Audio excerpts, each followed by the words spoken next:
हरिओम नमः शिवाय। श्रीमद् भगवद गीता अध्याय चतुर्थ श्लोक संख्या 27 चैप्टर 4 श्लोक नंबर 27। सर्वाणीन्द्रिय कर्माणि प्राण कर्माणि चापरे आत्मसंयम योगाग्रौ जुह्यति ज्ञान दीपिते। श्रीमद् भगवद गीता गीता प्रेस गोरखपुर में अध्याय चतुर्थ श्लोक संख्या 27 का अनुवाद कुछ इस प्रकार से बताया गया है। दूसरे योगी जन इंद्रियों की संपूर्ण क्रियाओं को और प्राणों की समस्त क्रियाओं को ज्ञान से प्रकाशित आत्म संयम योग रूप अग्नि में हवन किया करते हैं। श्रीमद् भगवद गीता गीता प्रेस गोरखपुर में इस श्लोक के विषय में एक टिप्पणी भी प्रदान की गई है। वह इस प्रकार है। सच्चिदानंद घन परमात्मा के सिवाय अन्य किसी का भी न चिंतन करना ही उन सब का हवन करना है।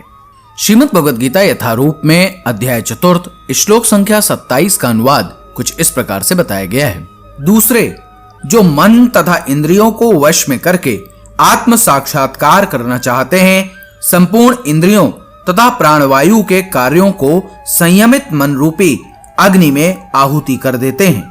श्रीमद् भगवद गीता यथारूप में अध्याय चतुर्थ श्लोक संख्या 27 का तात्पर्य कुछ इस प्रकार से बताया गया है। यहाँ पर पतंजलि द्वारा सूत्रबद्ध योग पद्धति का निर्देश है। पतंजलि कृत योग सूत्र में आत्मा को प्रत्यगात्मा तथा परागात्मा कहा गया है। जब तक जीवात्मा इंद्रिय भोग में आसक्त रहता है तब तक वह परागात्मा कहलाता है, और ज्यों ही वह इंद्रिय भोग से विरत हो जाता है तो प्रत्यगात्मा कहलाने लगता है। जीवात्मा के शरीर में 10 प्रकार के वायु कार्यशील रहते हैं और इसे श्वास प्रक्रिया यानी प्राणायाम द्वारा जाना जाता है। पतंजलि की योग पद्धति बताती है कि किस तरह शरीर के वायु के कार्यों को तकनीकी उपाय से नियंत्रित किया जाए, जिससे अंततः वायु के सभी आंतरिक कार्य आत्मा को भौतिक आसक्ति से शुद्ध करने में सहायक बन जाएं। इस योग पद्धति के अनुसार प्रत्यगात्मा ही चरम उद्देश्य है। यह प्रत्यगात्मा पदार्थ की क्रियाओं से प्राप्त की जाती है।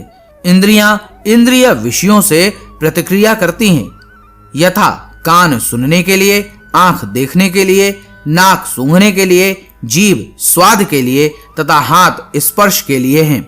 और ये सब इंद्रियां मिलकर आत्मा से बाहर के कार्यों में लगी रहती हैं। यही कार्य प्राणवायु के व्यापार अर्थात क्रियाएं हैं। अपान वायु नीचे की ओर जाती है, व्यान वायु से संकोच तथा प्रसार होता है, समान वायु से संतुलन बना रहता है और उदान वायु ऊपर की ओर जाती है।